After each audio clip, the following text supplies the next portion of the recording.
Ben artık gidiyorum koçum. Allah'a emanet olun, tamam mı? Şimdi buralar hiç sensiz çekilmeyecek. Artık buraların benim için bir anlamı kalmadı. Şaka lan şaka. Gül diye.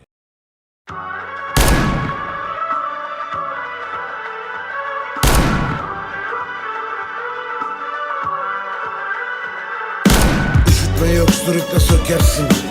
Yalnızken illaki de içersin. Soğukta çay, sıcakta buz. Kaşıma yaramı ben ona bastım tuz. Anlamayacaklar veya hor bakacaklar. Yerin dibinde iyiler, üstünde de alçaklar. Belki umudunu çalacaklar, belki de şarkını terk edilip gidenlere desinler bu bizim şarkımız. Gizlimiz saklımız olacak elbette herkesten. Kötü çirkin hadi pislik soğutur meslekten. İçinden küfür etme yüzüne yansıyor. İçindeki dışına vursa harbi çıkar tansiyon. Kesmeli iki bakış yan yan süzerek. Ölmezsin öğrenirsin birçok şeyi düşerek. İyiler kötüye, çirkinler güzelle denk. Boş versen selfie yap, kameracı çek. Ne oluyor orada bir dakika ya. Olmaz dediğin oluverir, dikkat dikkat. Kaybettiren ne varsa inat inat.